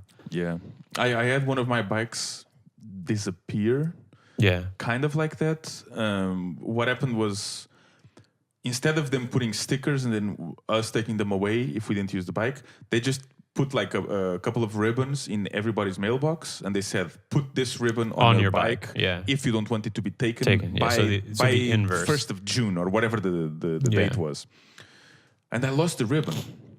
So what I did was I just took my bike outside and I just parked it outside of the building. Like not on the actual rack. Yes. Yeah. No, like outside of the building. So it's not even on the backyard. Okay. I just took it out from the building on the street. I basically put it on the street. And they still took it. No, I tied it, and it's basically with the chain, so they can't take it away unless they break the chain. So my bike is just there for all this time, and then 1st of June or whatever the date it was passes. Yeah. And maybe I wait a week or two, and then I'm like, okay, now put it back on the rack. It's safe to bring the bike back. And I bring it back, and I never saw it again. I have no fucking idea what happened. Was it a nice bike or just a shitty one? Well, it cost me 1,000 krona. Okay, so it's like a medium, like it's a decent bike. I loved that bike. It was it was a cruiser. I mean, it was bought in Bilka, you know. It wasn't a fancy bike by any means, but it was a cruiser. I loved that bike. But you don't really bike anymore. I gave you that other bike I had, and you biked a little bit in the summer. No, I bike on it. Now? I fixed the tire and everything. And you're still at some biking point. on it now? Well, not now because it's cold. It's because it's shitty. But when cold. summer comes back, you'll be biking around. For sure. It's handy as fuck. I love the bike in the summer. I think it's really convenient. Yeah, I mean, and I refuse to be a fucking true Dane and do it in the winter. I can't bike in the winter. It's just too much. It's too much. Unless the day is really actually pretty nice. It's just not worth biking in the snow and rain with all and the wind alternatives. and With all cold. the alternatives, especially for because you can me, jump on it the doesn't. fucking metro. Yeah, it doesn't make sense for me. Yeah, because I live very central. I really don't have much of a need for it. Right. But yeah, I'm definitely going to use it more in the summer. But I saw an article on, like, it was actually on Copenhagen Post maybe a month or two ago, and it said that this part of like Ama is like the highest theft rate in all of Copenhagen. Why is out that? here. Did they have a theory for that? I mean, I don't think they had a theory for it, but I have a theory for it. I mean, it's a pretty nice new area. Like, there's a bunch of new construction, new buildings, families living out here. I think generally it's a little bit of an empty area. I never see police out here ever. On this particular area near Fields, unless there's a shooting in Fields, which happened one time. Like, if there's a major event, you'll see police and fire out by the mall. It's usually something that happened at the mall. Other than that, you never see police around here. and it's quiet. It's a little bit subdued. Mm-hmm. It's off kind of the beaten path a little bit, so to speak. So I mean, and people are probably also a little more trusting and used to the fact that it's quiet out here. So they put items that they might not put right on Istigel outside over here. And so there's like a little more opportunity for a thief to come around and scout and then just take something. Yeah, I understand. So I that's my theory. I mean, Is it dark here during the night, or is there a lot of street lights? It's pretty dark here during There's the night. no street lights? Oh, there's some street lights, but it's not like ultra lit up. No. Yeah. No. But anyways, so that's that. Some pram theft going on in Copenhagen as well as some other theft. I think that's the biggest annoyance is just when you get something stolen, you just feel violated. It's fucking irritating. It's just like a personal attack almost, and it's so inconvenient. Yeah, I understand. I don't think I've ever had anything stolen like that, like something really valuable. Very, very valuable, yeah. And that it was clearly stolen. For example, I had an iPod, like the second generation iPod, like a really old one. Yeah. 60 gigs, I think. With the click wheel? Yes. Yeah. 60 gigs. Oh. So it was like... It disappeared or it was stolen? You don't know? I probably lost it. I think I lost it. What a chump. I don't know where, though.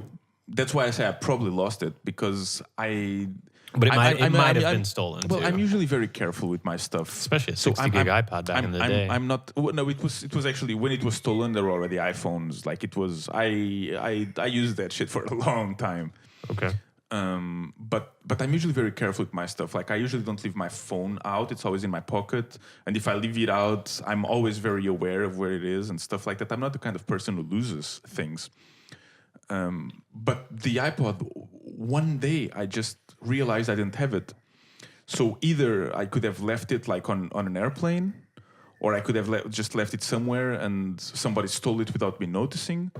Yeah, I don't know if it was hard stolen, to say, but it was probably one of the things that I felt more like, oh shit, that hurts, you know? Yeah, it's not even about the price. It's just like, especially an iPod. I'm not gonna buy one because I have an iPhone. Yeah. But at the same time, it was really useful. It's like it's like all your music, your personal stuff. And it was useful. Yeah, when I lost that laptop, it was the same way. I mean, first off, the laptop and everything in that bag was probably worth 3,000 or 4,000 euros. So it was a financial hit as well. Yeah. But also, when you lose a laptop, you got a lot of personal shit on there. Of course, it was encrypted, so I wasn't worried about somebody like accessing that stuff. But you lose it. Yeah. And if you don't have a backup of it, then you lost whatever pictures or documents and shit you might need. And on top of that, a laptop is incredibly fucking useful, you know? Like you can check your email while you're laying down in bed and all that type of stuff.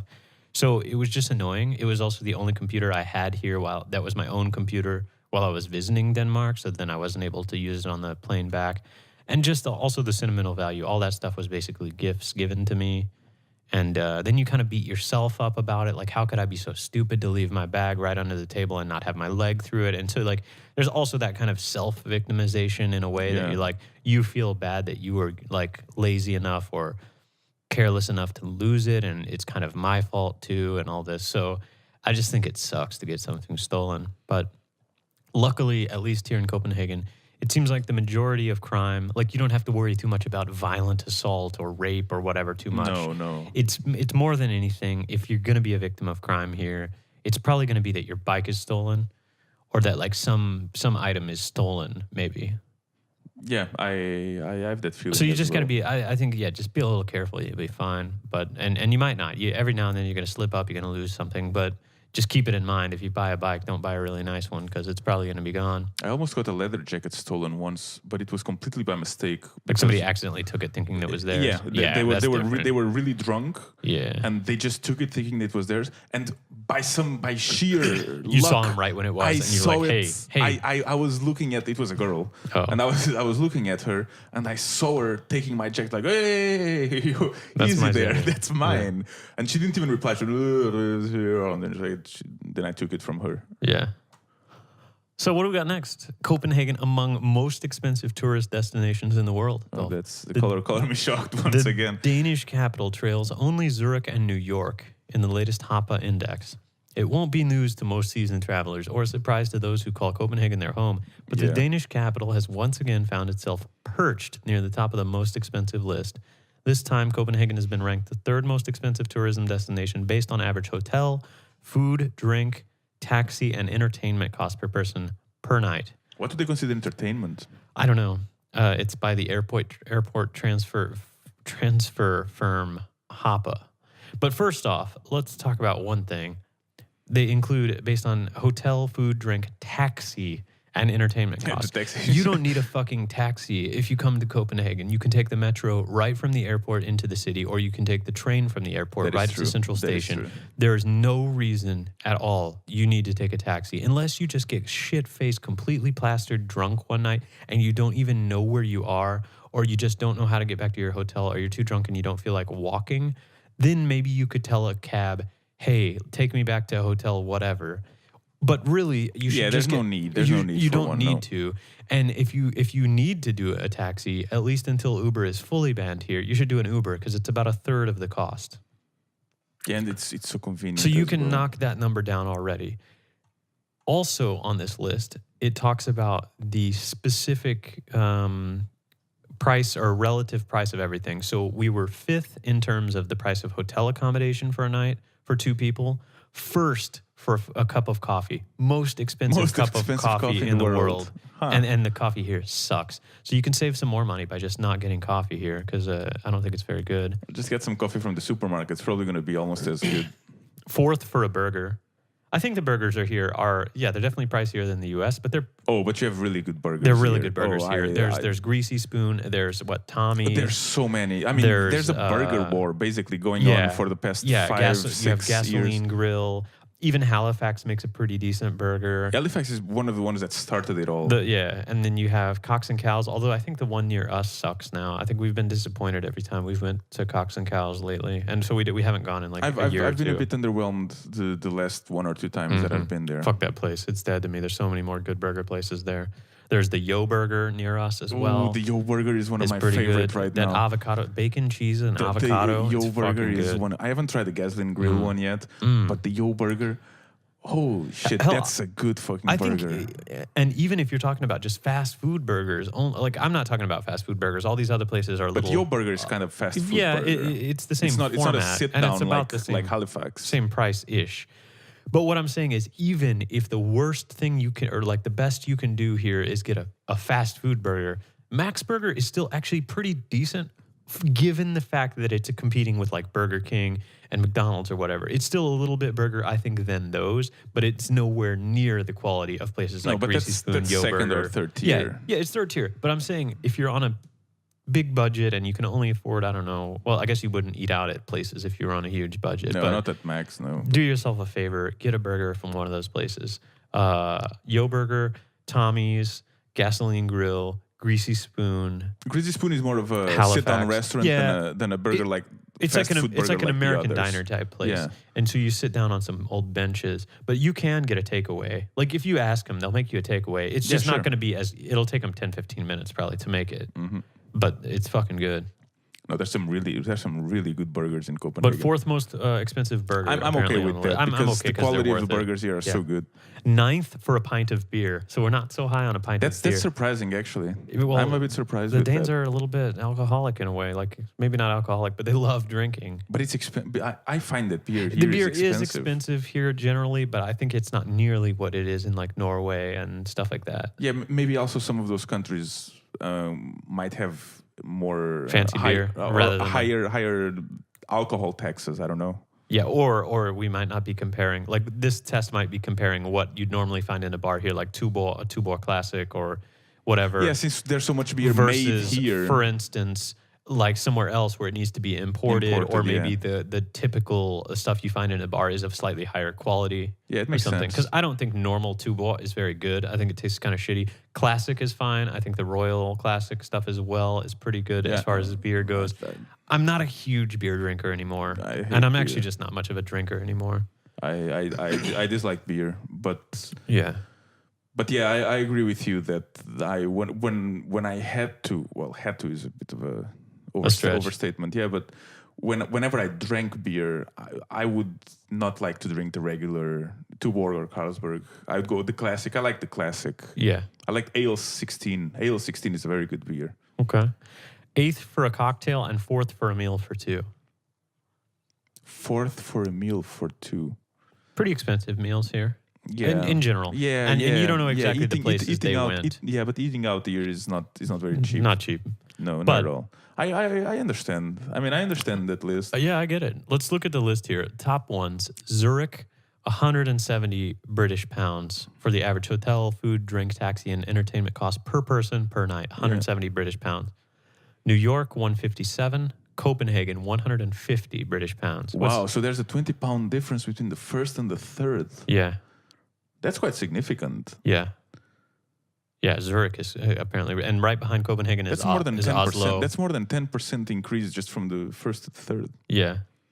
So third is Copenhagen, fourth is Oslo, and fifth is Stockholm. So you have like the So the trifecta. The trifecta. Yeah, where's Helsinki? Helsinki is number 19, much Okay, lower, Yeah, 114. but that's British not pounds. really Scandinavia. Yeah. And then we were looking at the tail end of the list, the cheapest places to go. Number 84, Sofia. Sofia. Yeah. Sofia. Yeah. Where's that? Croatia, maybe. Croatia. Maybe. I read it like the name instead of the city. Yeah, I know. But I think it's Croatia. Cairo, 39 British pounds for a night of all that shit. 39. Cartagena, Ooh, I don't know what that is. 39, 70. I think Cartagena. it's Colombia. Yeah.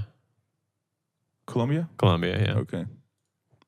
Bucharest, Bucharest. number 81 on this, coming in. Romania, representing but the cheapest of the cheap. We kind of suspected that, Yeah, I guess. we already knew that. Because of Sherban. Because Sherban goes there and he says he can live like a king on nothing. He just buys bottles and shots for everybody. And he comes home, checks his bank account, and it's like a small ding. Like a burger here in Copenhagen is more than a night out, like buying champagne for women. Yeah, like we get a table service. Yeah, table service, bring me a bottle of vodka every hour on the hour, and all these ugly chicks here that I want to leave, buy them some champagne and tell them to go on their way. These two can stay here, and he still spends less than like a burger in Copenhagen. That sounds like something. That sounds like something he has told Sherban- before. Yeah, I think he has told that story. So 81st on the list, Bucharest, Romania, 43.87 British pounds. You can have That's less. hotel, restaurant, taxi, coffee, entertainment, whatever that means on this list. But you can do it all in one night for 40 British pounds. 43. So correct me if I'm wrong, but that's 4, 8, 16. That's 208. that's around 1/4 of the number one, Zurich. Yes, So and it's about 3.3 times cheaper than So that's Copenhagen. 172. So it's just slightly above. 170. No, the 170. four times Yeah. the Bucharest price. Yeah, it's about 4 times cheaper than the most expensive place. Wow. We should go to Romania. Wow, we need to go Live to like a Romania. king. Amsterdam's number 7 on the list. We've been there. Yeah, but those are all like it's like this. Venice is number 6. Those are all like high tourist destinations. Sure, but I mean, to be fair, I mean, this is put together by a travel company, so they're probably comparing travel destinations that people like to go to. Yeah. What's the first city that I don't know? The first city, do you know what? Is this supposed to be Panama? Because it says Manama. Manama. I don't know. It's like if you let's Google if you Google for Manama. Manama, what is that? I don't What know. is that? It's capital and the largest city of Bahrain. Bahrain. Okay. I'm showing my ignorance there because I thought it was supposed to be Panama, but that's a country, so I guess it's not really a Yeah. fair comparison here. Okay, so you Bahrain can go to number Bahrain. 16. Interesting. Above Las Vegas. Yeah. What Ibiza. about? Let's see. We recognize all of these. Amman? Okay. Amman. Okay, but that's Jordan. Punta That's Cana. I don't know where that Punta is. Cana.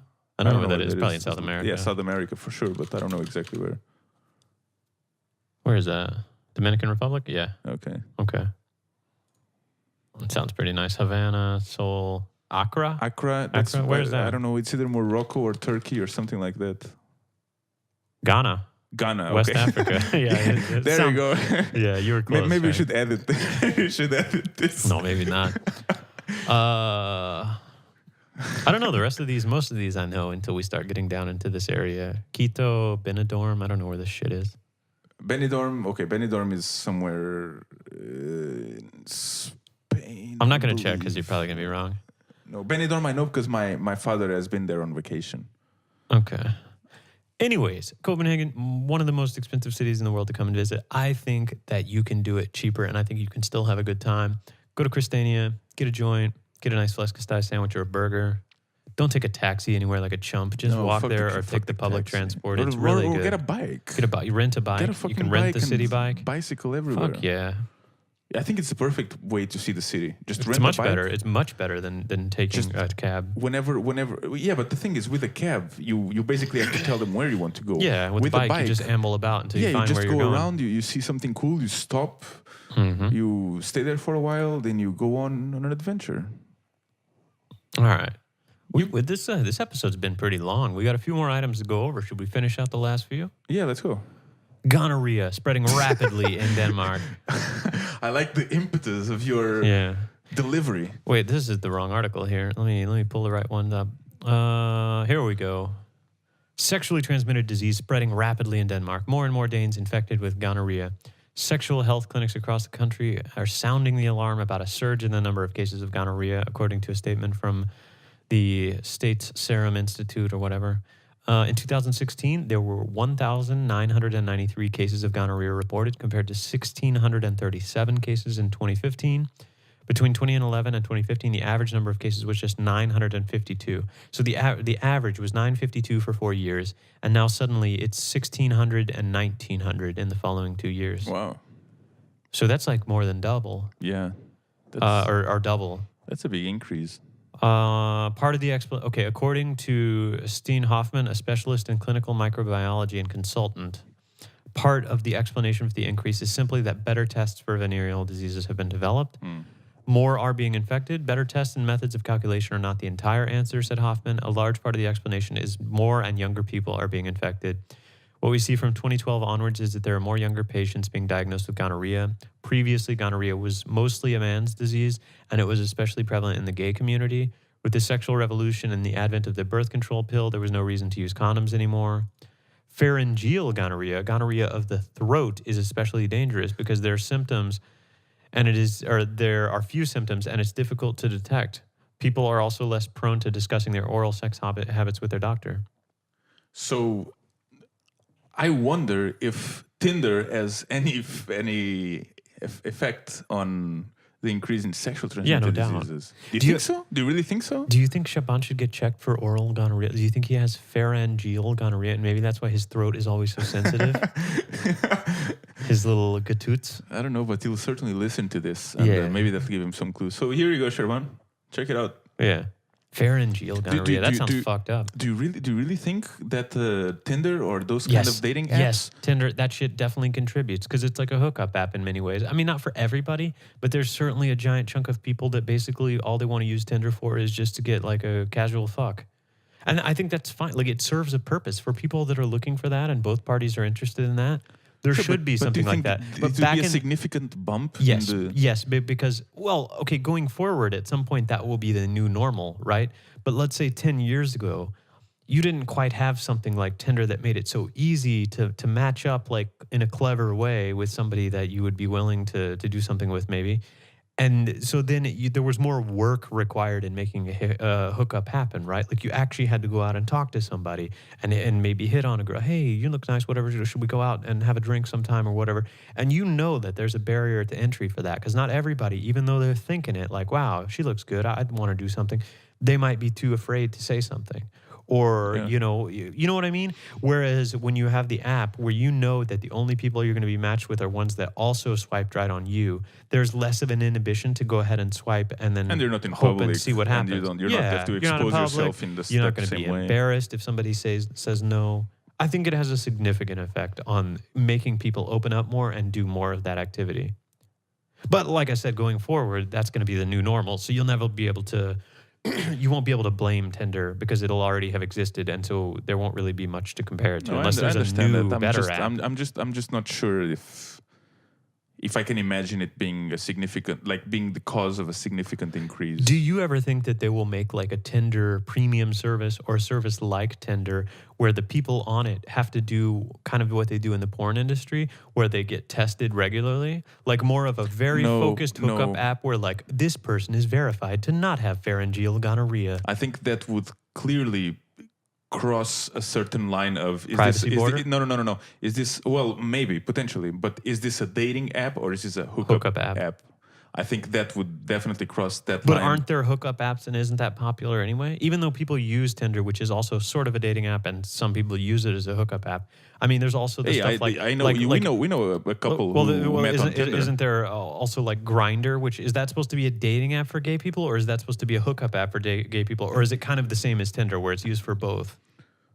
I don't have any experience with it either. I'm just asking you. Like, I imagine it's a bit of a hookup app, right? Yeah, but I think that has more to do with the demographic, the community, yeah, like what they're looking for at a certain period. Like, yeah, because if they're looking for long term something, maybe they're not using an app like that. I will assume, and I guess in a way it's a stereotype, but I really don't think it's far from the truth. Okay, that the gay community is a lot more open about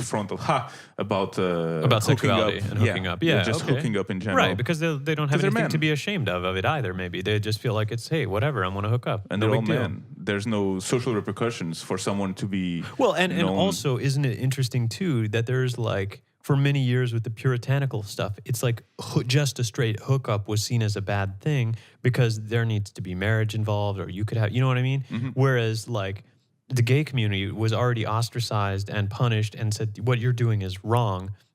So at this point, they've already gone through that whole punishment. Like, what we're doing, you've already told us what we're doing is wrong. But they're like, fuck that. It's not wrong, and we'll do this. And so there's no real additional, I guess, maybe, I don't know if scrutiny is the right word, but there's no additional like judgment for saying, hey, you're just hooking up. Yeah, you might be right. I'm just not sure if that's significant enough to put the dent in the statistics, taking into account that it's men only, and I think that's really what makes it.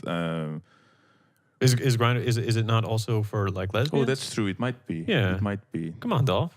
Well, still equal rights. I am sure that if you have statistics about who uses Grindr more, it's going to be more men. All right. Well, it's gonorrhea. Use some condoms, Dolph. Don't want you to come home with gonorrhea one day. No. A 25-year-old Somali man in Aarhus was charged with producing a bomb. This was one you said you were a little bit interested in looking at. I want more details about that. 25-year-old Somali man in Aarhus denied charges that he was involved in the production of bombs that were found in the basement of a house in Denmark's second largest city. Police have been secretly investigating the case for 4 months. Now the prosecution has lifted a bit of the veil. He denies the charges. According to the charge sheet, the bomb consisted of 2 explosive devices of 200 grams each, fuses, and a detonator. My client denies the charges, said Lars Henriksen, who's defending the 25-year-old man. He declined to further comment, and the judge in the case has decided that the hearing will be held behind closed doors. I never really liked the way they do that here. The defendant did admit guilt on the other counts: possession of a small knife, possession of 650 grams of cannabis, and 23 ampules of doping substances. What is doping substances? Is that more like, I don't know, like steroid type stuff, or is that could be any kind of drug that's just in a vial? I think it sounds to me like more steroids. Yeah, it's some kind of sport related. So either steroids or something for cyclists or so stuff a knife, like that. some bombs, some cannabis, and some steroids. No, okay, the bombs, then it sounds more like, I guess, a real bomb, so to say. If there were detonators and fuses, 200 grams each. That's a pretty significant amount of, depending on what type of explosive you have. Yeah, I don't have a clue. So what do you think the guy's involved? He's from Somalia. Do you think he's involved in some gang activity here, or what? Just based, I mean, of course, we're just making assumptions here, but I mean, just regardless of whether he's Somali or a Dane, like if this guy was a Dane and he was arrested in like, let's say around Christiania before they did, then this would make 100% sense, right? Like 650 grams of cannabis, probably got some explosives to throw at the cops when they come try to fuck with them. It's got some steroids as well. Yeah, it could be. It could be some gang stuff. It could be some kind of gang thing. Yeah. I don't really know, but it would be, now that when you put it in those terms, like if it was some ethnic Dane, if it was an ethnic Dane, I would certainly assume that he was in some kind of Hell's Angels biker or gang, some kind of biker gang or something. For sure. So maybe it's something like that as well. And it's in Aarhus also. I don't know exactly how the... I don't know. Yeah, I've never really been to Aarhus, and I don't know how that kind of underworld there works. Yeah. The underworld. Well, I'm just saying we have a little bit of a visit. Like, we don't have much visibility into the underworld, but certainly we've been to Christiania many times, and we have some understanding of kind of how that stuff worked with all Yeah, the for biker sure. gangs and, the people controlling that market. And I've read a there lot was of- guys with explosives there that would throw those big firecrackers and shit to either scare people off or And I've read a lot of news and stuff like that just about Yeah. biker gangs. So yeah, I have definitely have a better idea of how it is here. And then certainly if the guy was, we don't know, he's 25-year-old Somali man. Does that mean that he actually immigrated here? Was he Somali and born here just to either adoptive parents or parents that moved here? You know, we don't really know his story, but maybe Somalia is a pretty rough country as far as I know, depending on where you are there. Yeah. But there's a lot of violence there, guns, explosives, that shit is pretty common as far as I know. So maybe he's like thinking, oh, I got to defend myself, my turf or whatever. But I mean, if you have, I well, think I don't that's know. a bit of a stretch. I have no idea. But I he's got think- 650 grams of cannabis. That's quite a bit. Yeah, I mean, it is. That'll last you like more than a week, right? He's certainly dealing in some way. So yeah, it just sounds like. I guess the odd thing there is the bomb. Yeah, it seems like a weird thing. Like a knife, a gun, I could get it, a baseball bat or some kind of machete or whatever. But a bomb, that's like a really weird way to defend yourself. Because like, hey, a bomb you better is not not really come for at me. defense. No, it's it's really for offense. for offense. Yeah. So yeah, the bomb is really what throws me off a little bit. I guess we'll see how that develops. Unfortunately, it's held behind closed doors. I don't like how they do that stuff in the courts here. Yeah, that's a bit weird. Do you know why they do that? I don't Like know. that? They maybe they have to protect how they got the information. Maybe they feel that it shouldn't be released. I can understand. Like, let's say a small child is victimized, and you know what I mean, like a victim of sexual assault or something and they like don't that. want it in the public. And they don't want the child's testimony to be like scrutinized by the public or put the child through that, so that in 20 years when they grow up, that's all still looming over their head. Yeah. I can get some closed door, no camera type policy there.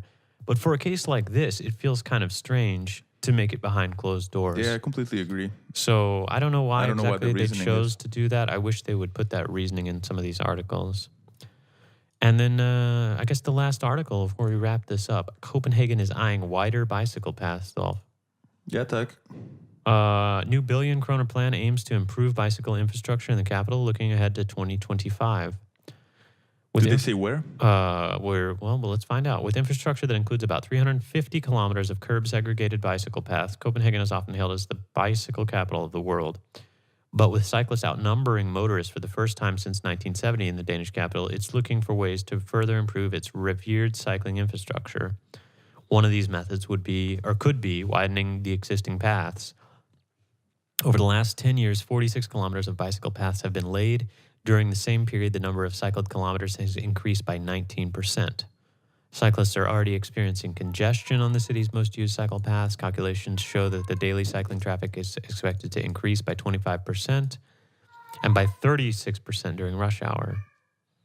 Oh, we got the cat. She's interested in wide bicycle paths. Yeah, So they're going to, next week, the municipality will unveil a new bicycle strategy to improve how the cycling infrastructure is used, I guess, or whatever. The plan is based on expert evaluations and input from almost 10,000 Copenhageners who have been pitched in, or who have pitched in with unique knowledge about the cycling conditions in their local areas.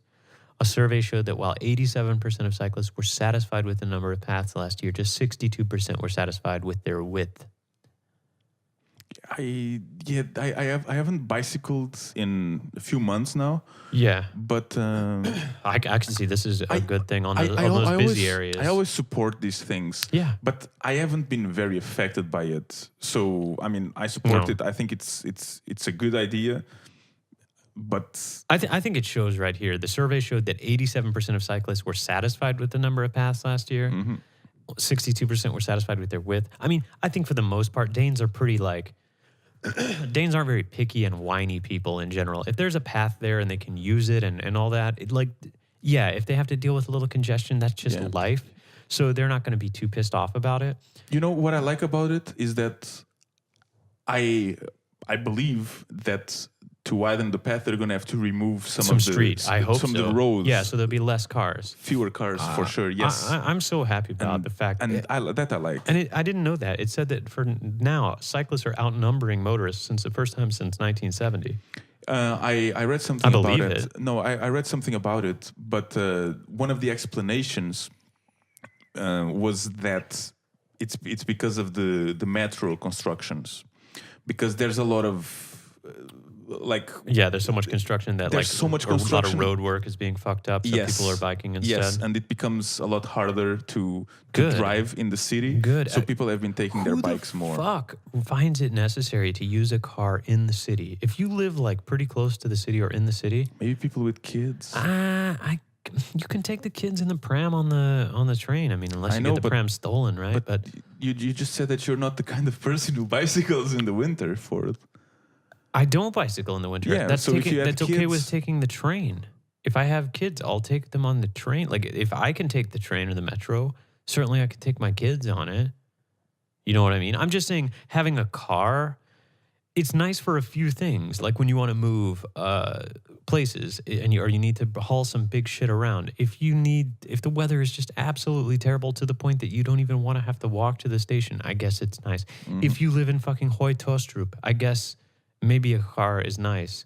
But I'm just saying for people who live here, why wouldn't you either take the public transport or a bike? No, yeah, if you live like close having a enough to the car, city, just yeah. trying to find a place to park the fucking thing downtown and have to deal with having that little timer on your car and getting those It's parking terrible. fines and It's all that terrible. shit. I just don't see the reasoning why people would use cars in Most of the time, I Copenhagen don't for the either. most part. Yeah, There's a very limited use case. I agree. Situation. And I have noticed that I have become a little bit anti-car as the years go by. Well, they smell like But shit. that's also because I'm a bit spoiled because I do live very Yeah. close to the center. Well, you know? but you know, when you start walking and biking all the time, it makes you more painfully aware of all the exhaust fumes and shit. You smell that shit, and like I try to hold my breath. Like if like a bus goes by and you can smell all those Yeah. fumes and like diesel fumes and shit. I try to like get a big breath of fresh air, from one side and like hold it while that shit goes by because I don't want to breathe all that shit in, man. You feel like an actual effect from that. yeah, it's And those it's heavy true. metals in that shit, they think that's a big part of the reason people get Alzheimer's and dementia because it migrates to the brain through the blood. Okay, well, at least there's no lead anymore.